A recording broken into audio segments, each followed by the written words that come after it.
Pessoal, começando a correção do exercício 1, eu vou compartilhar minha tela com vocês. Deixa eu abrir aqui a apostila. Vamos lá, abrindo a apostila. O que o exercício 1 me diz? Tem uma explicação enorme aqui sobre os microprocessadores, vocês leem aí, eu não vou ler aqui no vídeo. Mas vamos lá. Julgue os seguintes itens. A constante de Avogadro é uma grandeza, sendo, portanto, um número, 6,02 vezes 10 elevado a menos 23, multiplicado por uma unidade de medida. É correta essa afirmação, porque a constante de Avogadro realmente é esse número, e para você encontrar a quantidade que você busca, você multiplica pela quantidade de mols. Tranquilo, está correta 1. A 2. A constante de Avogadro, por ser uma grandeza determinada experimentalmente, pode ter seu valor alterado em função do avanço tecnológico. Não, tá?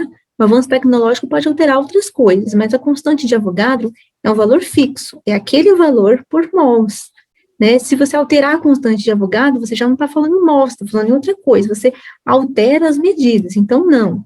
A letra 2 não está correta. A 3. Massas iguais de diferentes elementos químicos contêm o mesmo número de átomos. Muita atenção nessa afirmação 3, ela também não está correta. Por quê? Porque alguns elementos, eles têm uma massa pequena, ok? Algumas moléculas têm massa pequena também. Então, é necessário muitos átomos para formar a mesma massa que outro elemento. Por exemplo, o mercúrio. Qual que é a massa do mercúrio? É 200 gramas por mol. Então, um mol de mercúrio tem 200 gramas. Ou seja, 6 vezes 10 elevado a 23 é igual a 200 gramas de mercúrio. Mas o cálcio, por exemplo, tem massa 20 só. Massa 40. Tem massa 40. Então, para ele alcançar 200 gramas, ele precisa de mais do que um mol. Ele precisa ir de 5 mols. Então, vai ter uma quantidade maior de átomos.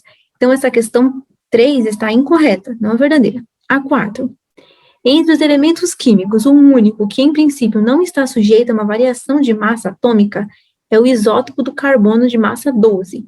Essa aqui também está errada. Ele pegou uma informação e confundiu ela para formar uma alternativa errada. Nenhum dos elementos está sujeito a variação de massa atômica, sim.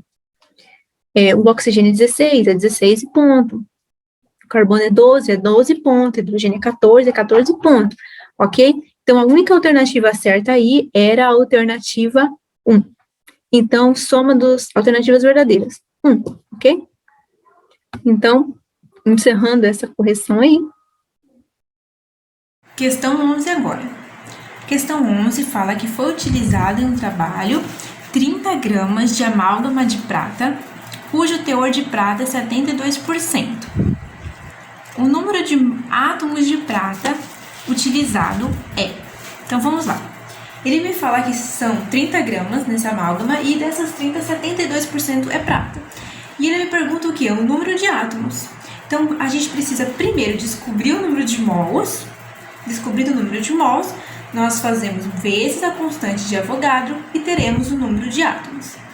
Mas, primeiro a gente vai ter que mandar para uma regra de 3 isso aqui, né? Porque eu tenho 30 gramas, mas não são todas as 30 gramas prata, apenas 72%. Então, vou jogar aqui na regra de 3 e já volto com vocês. Então, aqui primeiro eu montei pra gente a regra de 3. 100% da amálgama é igual a 30 gramas. 72% é só o teor de prata, que é igual a X gramas, ok? A gente vai descobrir esse X primeiro. Vamos lá. Então, a gente já tinha montado a regra de 3, multiplicamos cruzado, então 100 vezes X, 100X, 72 vezes 30, 2.160, X é igual a 2.160 dividido por 100, deu 21,6 gramas. Ou seja, a gente vai trabalhar agora em cima de 21,6 gramas para descobrir quantos mols de prata nós temos aqui. Aí, pessoal, a gente já descobriu que essa amálgama de prata tem 21,60 gramas. O exercício já me disse qual que é a massa molar da prata, ok? O exercício já me disse que é 108 gramas por mol. Então, aqui a gente vai de novo voltar para uma regra de 3 para descobrir quantos mols de prata nós temos aqui. Então, 1 mol é igual a 108 gramas. E x-mol é igual a 21,60 gramas. Ok? Então, a gente vai multiplicar cruzado aqui e eu volto com o resultado. Aí, pessoal, nossa regra de 3 concluída. 1 mol é igual a 108 gramas, x-mol é igual a 21,60. Ao término da nossa regra de 3, eu tenho 0,2 mol, ou seja, menos de meio mol que eu tenho de prata nessa amálgama, ok? Mas o que o exercício me pede? Ele não me pede o número de mols e ele não me pede a massa em gramas. O que ele me pede é o número de moléculas, o número de átomos, ok? Então, o que nós vamos fazer? Multiplicar esse valor de mols pela constante de Avogadro, ok? Então, acompanha comigo aí no quadro. Aqui, pessoal, a gente agora pegou aquele valor de mols, 0,2, multiplicou pela constante de Avogadro. Então, 0,2 vezes 6 vezes 10 elevado a 23 deu 1,2 vezes 10 elevado a 23. Como não deu mais do que um número antes da vírgula, então a gente não vai mexer nas casas e nem na potência aqui. No entanto, esse exercício aí é um exercício que veio da Universidade Mackenzie e o autor deixou um erro aí, tá? Se você for ver, você não tem esse 1,2 vezes 10 elevado a 23. Tem uma diferencinha aí na casa decimal. Na casa decimal e na potência, ok? Mas vocês vão corrigir na apostila de vocês com esse valor, 1,2 vezes 10 elevado a 23. Então, recapitulando, o que eu fiz? Eu sabia a porcentagem que eu tinha de prata numa amálgama de 30 gramas e eu sei a massa molar da prata. Então, eu fiz o quê? Eu descobri em gramas quantos de prata eu tinha. Depois de descobrir em gramas, eu descobri quantos mols tinha naquela quantidade de gramas. E dessa quantidade de mols que eu encontrei, eu multipliquei pela constante de Avogadro. Ok? Então, esses exercícios, assim, sempre bastante atenção com relação ao que ele está pedindo, tá? Lê com atenção, interpreta bem certinho, tá? Porque tem várias etapas aí. Primeiro você encontra a massa, depois você encontra o número de mols, você multiplica pela constante de Avogadro, ok? Mas com bastante atenção aí, fica fácil. Pessoal, o exercício 12 me pede a massa de uma molécula de sacarose. Então, esse exercício é um pouco diferenciado, tá? Porque ele pede a massa de uma só molécula, que não é usual pedir. É muito raro, então tem que prestar muita atenção nesses enunciados, ok? Então, vamos lá. Como que eu vou saber qual que é a massa de uma molécula de sacarose? Primeiro, eu tenho que descobrir quanto é a massa de um pacotinho de sacarose, ou seja, de um mol de sacarose. Então, para isso, a gente encontra a massa molecular. Aqui, carbono está presente aqui, 12 unidades é a massa do carbono, vezes os 12 carbonos que tem, 144. Hidrogênio é a massa 1, vezes as 22 vezes, 22. E o oxigênio é massa 16, vezes os 11 oxigênios que são presentes, 176.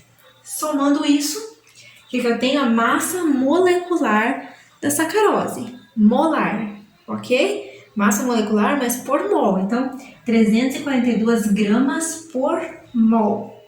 A gente poderia parar aí, mas o exercício não me pede a massa molar. Não é isso que ele me pede, ele me pede a massa de uma molécula. Então, como que a gente vai saber a massa de uma molécula? Dividindo a massa molar pela constante de Avogadro, ok? Então, a gente vai dividir 342 gramas por mol pela quantidade de moléculas que tem no mol, ou seja, a constante de Avogadro. Então, vamos fazer a divisão aqui e acompanha no quadro. Aí, pessoal, já descobrimos a massa molar da sacarose, 342 gramas por mol, ok? Mas o exercício não está me pedindo a massa molar, não está pedindo nada disso. Ele está me pedindo a massa de uma única molécula. Então, como que eu vou fazer isso? Tem duas formas de fazer. Uma delas é isso aqui que eu coloquei. Você divide a massa de um mol pela constante de Avogadro. Mas por que dividido pela constante de Avogadro? Porque a constante de Avogadro é justamente o número de moléculas dentro de um mol. Então, se um mol fosse uma dúzia, a gente ia dividir por 12. Mas o mol não é uma dúzia, o mol é 6 vezes 0,2 vezes 10 elevado a 23. Então, é por esse número que a gente vai dividir. Então, 342 dividido por 6,2 vezes 10 elevado a 23, que deu esse número, 5, Aí, pessoal, nós já descobrimos a massa molar da sacarose, 342 gramas por mol, ok? Mas não é isso que o exercício nos pede, ele nos pede a massa de uma só molécula, ok? Então, o que nós vamos fazer? Tem duas formas de fazer isso. A primeira delas é dividir a massa molar pela constante de Avogadro, que é o número de moléculas no mol, correto? Então, a massa molar, 342 gramas, dividido pela constante de Avogadro, 6,02 vezes 10 elevado a 23, que o resultado deu 5,68 vezes 10 elevado a menos 22. Você pode ver como que esse número é pequeno, a potência está aqui negativo, menos 22. A outra forma de fazermos isso, talvez até mais simples, é voltando lá no começo da nossa apostila. O começo da nossa apostila fala qual que é o peso em gramas de uma unidade de massa. Então, nós podemos fazer o quê? Multiplicar 342 unidades de massa por o valor em gramas da unidade de massa, que é 1,66 vezes 10 elevado a menos 24. Veja como esse número é pequeno. Ok? E o resultado vai dar o mesmo. Aqui no caso, 5,678 vezes 10 elevado a menos 23. Você pode ver que é um número aproximado, ok? Não é exatamente o mesmo número, é um número aproximado. Porque quando se trata de química e você trabalha com massas muito pequenas e valores assim, constantemente você vai encontrar questões de arredondamento de números, ok? Então você pode ver que é o mesmo número praticamente. Mas lembrando, esse tipo de questão é muito raro, não é usual se pedir, então leia os enunciados com atenção, ok? Porque senão o enunciado vai pedir a massa de uma molécula, você vai dar a massa molar, ou vai pedir a massa molar, você vai dar a massa de uma molécula, ok? Ou vai pedir a grama e você vai dar o mol, enfim. Então, sempre bastante atenção nos enunciados dessas questões. E esse é o último exercício de hoje. Falou, amanhã nós temos mais correções.